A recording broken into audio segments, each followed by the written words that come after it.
The crystal wine glasses clinked as my sister Emma raised her hand, drawing everyone's attention like she always did. "Big news, everyone." Her perfect smile gleamed as she looked around our parents' mahogany dining table. "I just got called for an interview at Sterling Enterprises." My mother gasped in delight, nearly dropping her fork. Sterling Enterprises? The biggest tech company in the city? "The very same," Emma preemed, tossing her expertly highlighted hair. "Senior Marketing Director position. They reached out to me specifically." Of course they had. Everything came easily to Emma. Perfect grades without studying. Dream jobs without trying. A constant stream of success that our parents never tired of celebrating. I sat quietly, pushing my food around my plate, trying to become invisible. But in this family, I was never allowed to fade into the background for long. Not when they needed someone to compare Emma to. "Isn't that wonderful?" my mother gushed. "Now that's a real career path." She turned to me, her smile turning sharp. "You should ask Emma for advice, Sarah.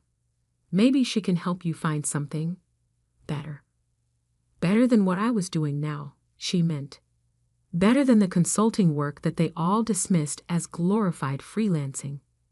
Better than building my own company from scratch, because apparently being your own boss wasn't as impressive as having one. "I'm doing fine, Mom," I said quietly, but Emma was already laughing.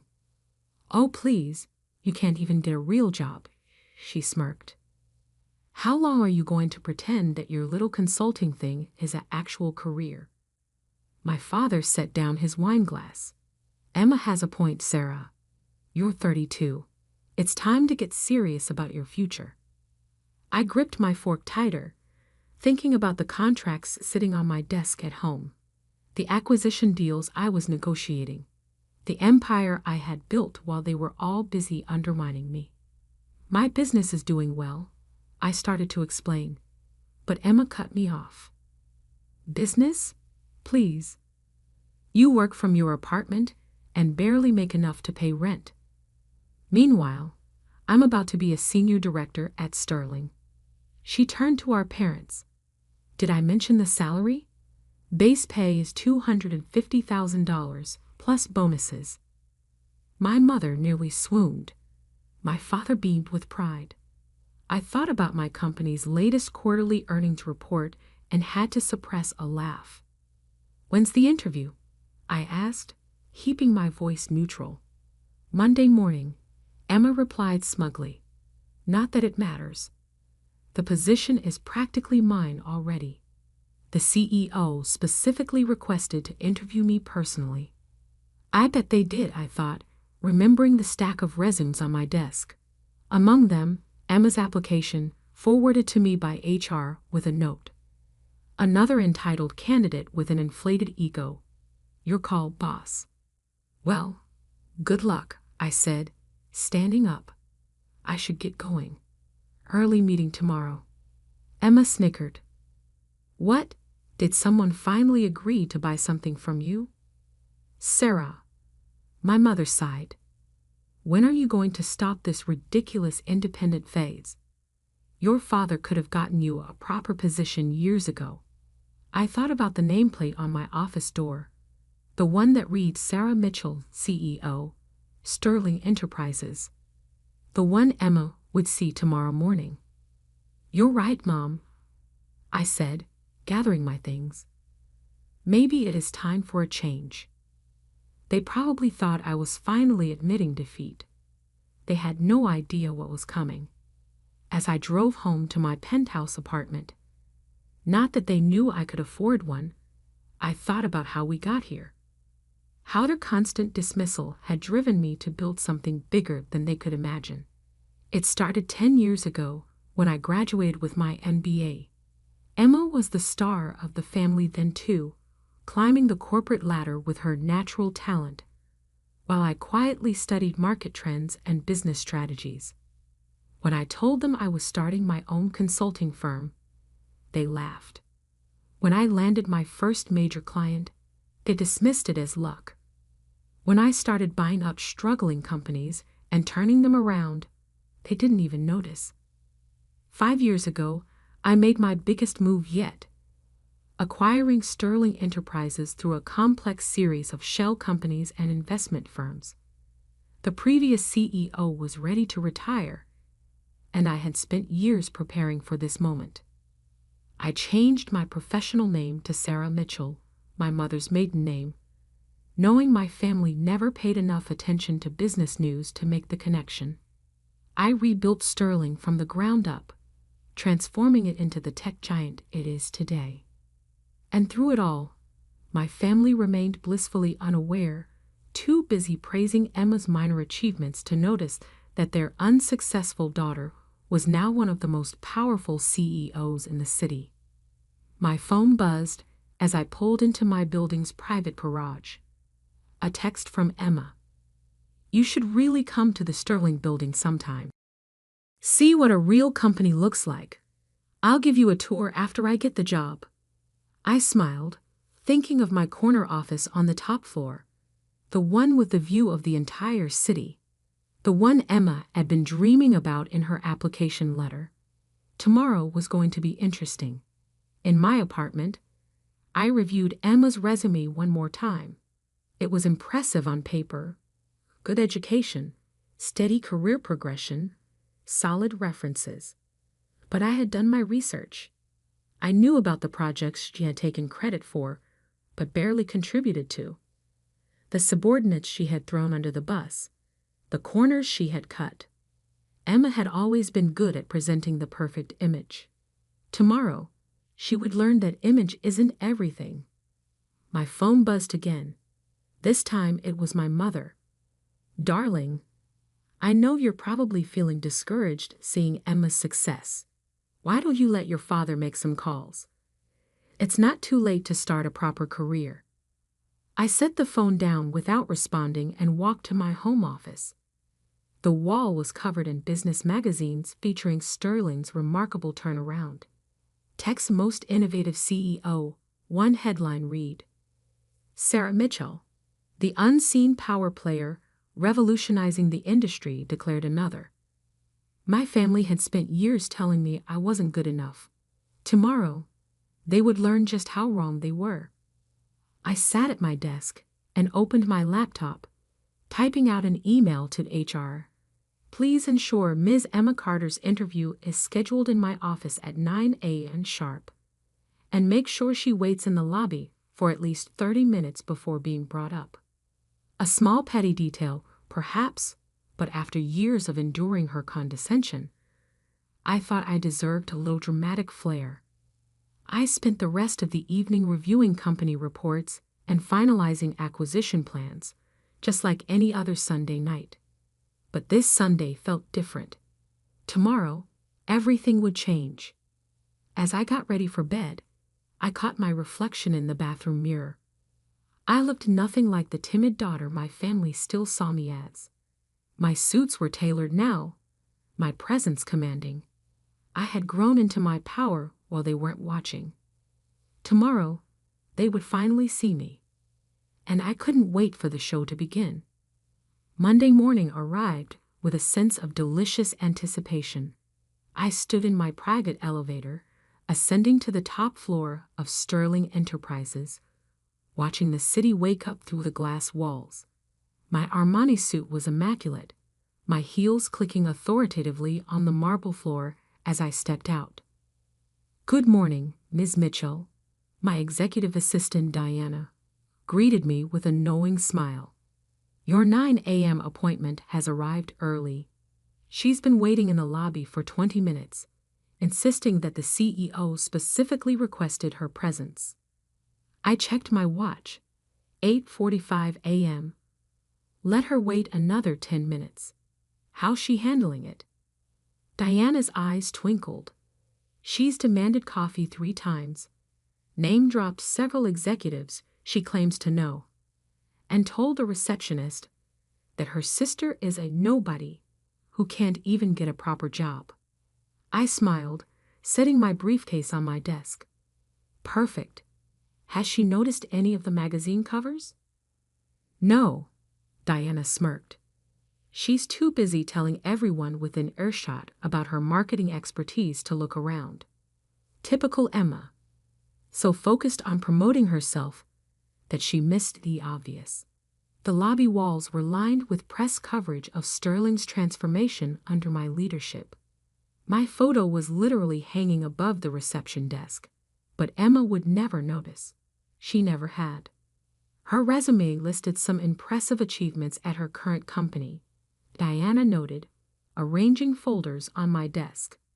I took the liberty of fact-checking them. And half are exaggerated, a third are outright lies, and the rest were group projects where she took sole credit. I nodded, unsurprised. Just like high school. Remember when she won that science fair? The project you actually built while she was at cheerleading practice. The very same. I sat down behind my desk, adjusting my nameplate slightly. Send her up at 9 a.m. exactly. And Diana? Make sure the security team is recording the lobby and elevator cameras. I want to preserve this moment. At precisely 9 a.m., my office phone buzzed. Ms. Carter is here for her interview, Diana announced formally. Send her in. The door opened, and Emma strode in like she already owned the place. She wore an expensive but slightly too flashy suit, her confidence bordering on arrogance. Then she saw me sitting behind the CEO's desk. The color drained from her face. Sarah? She stammered, frozen in the doorway. What? What are you doing here? Good morning, Emma, I said pleasantly. Please take a seat. We have a lot to discuss about your application for the Senior Marketing Director position. She didn't move, her mouth opening and closing like a fish out of water. But I'm supposed to meet with Sarah Mitchell, the CEO. I smiled, gesturing to my nameplate. That would be me. Sarah Mitchell, formerly Sarah Carter. Though I'm not surprised you didn't make the connection. You never did pay attention to anything I did. Emma sank into the chair across from me, her perfect composure cracking. This is impossible. You're just a consultant. You work from your apartment. Actually, I leaned back in my chair, enjoying this moment. I own this building, and several others.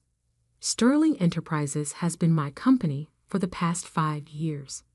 I pulled out her resume. Now, shall we discuss your application? I have some questions about these achievements you've listed. You can't be serious, Emma whispered, her voice shaking. You can't be the CEO. You're nobody. That's what you all thought, isn't it? I kept my voice calm, professional. Poor Sarah can't even get a real job. Just a nobody working from her apartment. Tell me, Emma, did you ever once ask what kind of consulting I did? What companies I worked with? Or were you too busy bragging about your own mediocre accomplishments? She flinched. I didn't. No, you didn't. I agreed. None of you did. You were all too convinced of my failure to notice my success, too busy mocking my choices to see where they were leading. I opened her file. Now, about this claim that you single-handedly increased your department's revenue by 200% last year. That's accurate, she stuttered, but I could see the panic in her eyes. Interesting. I pulled out another document. Because I have here the annual report from your company. The entire marketing department only saw a 30% increase. And according to your former colleagues, that was primarily due to a campaign developed by your junior team. The one you rejected initially but took credit for after it succeeded. Emma's face went from pale to red. You've been investigating me? I investigate all potential senior executives thoroughly. We have very high standards at Sterling. I smiled. Standards that value actual achievement over self-promotion. Just then my phone buzzed. Diana's voice came through the speaker. "Ms. Mitchell, your parents are in the lobby, demanding to see you." They're quite insistent. Of course they were. Emma had probably texted them the moment she saw me. "Send them up," I said calmly. "I think it's time for a family meeting." Emma shifted nervously in her chair. "Sarah, look, about last night. About all the things I've said. Save it." I cut her off. "I'm not interested in apologies motivated by fear. I spent years listening to you undermine and belittle me. Now you get to sit there and learn exactly who your unsuccessful sister really is." The door burst open. My parents stormed in, their faces a mix of confusion and anger. "Sarah," my mother exclaimed, "what is the meaning of this? What are you doing in the CEO's office?" "Hello, Mother," I replied coolly. "I was just reviewing Emma's job application. Would you like to join us?" We were discussing the importance of honesty in professional achievements. My father's face reddened. "Stop this nonsense immediately. You're embarrassing yourself and your sister." I stood up slowly, letting my authority fill the room. "No, Dad. For once in your life, you're going to listen to me. All of you are." I pressed a button on my desk, and the wall of windows behind me transformed into a screen, displaying Sterling's financial growth under my leadership. "Welcome to my company, the one you've been hearing about at your country club, the one Emma's been desperate to work for, the one that's been making headlines while you were all too busy dismissing me to notice." They stared at the numbers, the achievements, the empire I had built while they weren't watching. "Now," I said, sitting back down, "let's talk about what really makes someone successful in business. Shall we begin with integrity, or should we start with actual competence?"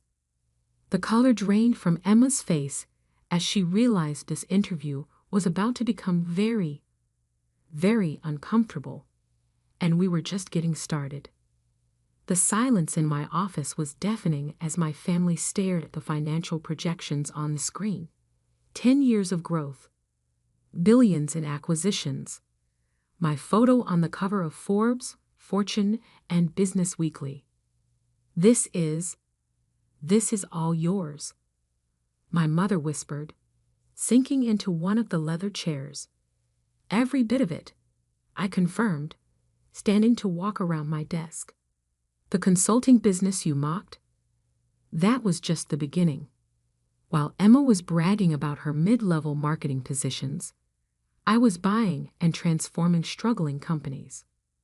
While you were lamenting my lack of a real job, I was building an empire." My father, always quick to anger, found his voice first. "Why didn't you tell us? Why keep this secret?" I laughed, but there was no humor in it. "Tell you? Like I tried to tell you about my first major client, or my first successful company turnaround, or any of my achievements that you dismissed because they didn't fit your narrow definition of success." Emma shifted uncomfortably in her chair. "Sarah, if we had known." "That's exactly the point." I cut her off. "You only care now because of what I've built, not who I am. You're only interested because of the power and money, not because you're proud of what I've accomplished." I pressed another button on my desk, and security footage from last night's dinner appeared on the screen. Emma's mocking voice filled the room. "Can't even get a real job." "Stop," Emma pleaded, her face flushing. "We get it." "Do you?" I turned to face her directly. "Because I've been watching you build your career on exaggerations and stolen credit. I've talked to your former colleagues, your supposed references. I know exactly how you've gotten every position you've ever held." My mother stood up, smoothing her designer dress nervously. "Surely we can work something out. We're family, after all. Family? I picked up Emma's resume. Like when Emma took credit for my science project in high school, or when she told her college friends I was a dropout because I started my own business instead of following the corporate path. That kind of family. I was young, Emma protested weakly. We all make mistakes. Yes, we do, I agreed. And now you get to face the consequences of yours. Diana? My assistant entered with a thick folder. The investigation results you requested, Ms. Mitchell. Thank you. I opened the folder and began reading. Falsified achievements, stolen ideas, workplace bullying complaints. I looked up at Emma. Did you really think none of this would come out during our background check? Emma's face went pale. Those accusations were never proven. Because you had Daddy's lawyers shut down every investigation, I finished for her. But Sterling takes corporate integrity very seriously. We thoroughly vet all potential executives. My father stepped forward, his business negotiation face on. Now, Sarah, surely we can discuss this privately, as a family. You lost that right last night, I replied calmly. When you sat there and let Emma mock me. When you suggested I needed your help to find a real job. When you once again made it clear that nothing I did would ever be good enough. I pressed another button on my desk. The office door opened, and Harold Bennett, my chief legal officer, entered. Harold, please explain to my family the consequences of submitting fraudulent information on a Sterling Enterprises job application. Harold adjusted his glasses. Falsifying credentials and experience on an executive-level application is grounds for immediate rejection and potential legal action, especially if previous employers wish to pursue damages for defamation or intellectual property theft.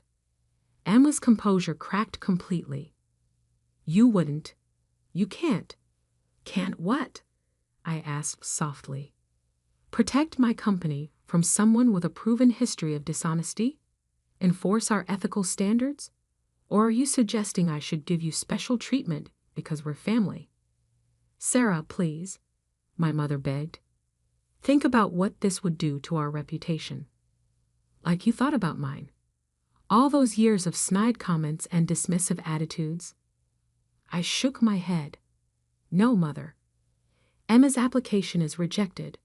Furthermore, I'm forwarding our findings to her current employer. They should know exactly who they're trusting with their corporate image. Emma burst into tears, but they weren't the calculated sobs she usually used to get her way. These were real, the tears of someone finally facing consequences. As for you two, I turned to my parents. I suggest you take a long, hard look at how you've treated both your daughters. One you praised endlessly despite her dishonesty. The other you dismissed despite her integrity and success. My father's face darkened. You're enjoying this, aren't you? Humiliating your family? No, Dad. I'm not enjoying this at all. I'm doing what you should have done years ago, holding people accountable for their actions. I walked to the window, looking out at the city I now partly owned. You know what the worst part is? If any of you had shown even a moment of genuine interest in my work, you would have known about all this. My name, my full name, has been in the business news for years. But you were all too convinced of my failure to notice my success. I turned back to them. Now I have a board meeting to prepare for. Harold will escort you out. Emma, you'll receive official notification of our decision in writing. I suggest you use this as an opportunity for self-reflection. Sarah, my mother tried one last time. We can still be a family. We can work through this. I sat back down at my desk, picking up a report. We'll always be related, Mother, but family? That requires respect, support, and love, none of which you've shown me. Now, if you'll excuse me, I have a company to run." They left in silence, Emma's tears still falling, my parents' pride in shambles. As the door closed behind them, Diana entered with a cup of coffee. "Are you okay?" she asked softly. I took a deep breath, looking at the family photo I kept in my drawer. Not of my parents or Emma, but of my grandfather, the only one who had believed in me from the start. "You know what, Diana? I am. For the first time in years, I really am." Over the next few months, the family dynamics shifted dramatically. Emma's current employer launched an investigation into her past achievements, leading to her eventual resignation. My parents stopped appearing in society pages, their social standing diminished by the revelation that they had dismissed their successful daughter while enabling their dishonest one. I focused on my work, continuing to build Sterling into an even stronger company. The business world buzzed with the story once it got out. The secret CEO who had hidden her success from her unsupportive family. It became a symbol of quiet determination triumphing over loud mediocrity. 6 months later, I received a letter from Emma. Not an email or text, but a handwritten letter of apology. For the first time in her life, she had been forced to work her way up from an entry-level position, no family connections to rely on. She wrote that she finally understood the value of genuine achievement. My parents took longer to come around, but eventually, my mother sent a similar letter, acknowledging their failures and asking for a chance to really know me, not as the daughter they had dismissed, but as the woman I had become. I kept both letters in my desk, next to my grandfather's photo, not because I was ready to forgive, but because they reminded me of an important truth. Success isn't about proving others wrong. It's about proving yourself right. 1 year to the day after that fateful interview, I sat in my office reviewing quarterly reports. Diana entered with the latest business magazine. The cover story, Sterling CEO Sarah Mitchell, The Power of Quiet Success. The article didn't mention my family drama or Emma's failed interview. It focused on what really mattered: the company I had built, the innovations we had created, the changes we had made in the industry. Because in the end, that's what real success looks like. Not bragging at family dinners or inflating achievements, but building something meaningful, something lasting. They had called me worthless at family dinner. Now I was their boss, their superior, their example of what true success looks like. And that was worth more than any revenge could ever be.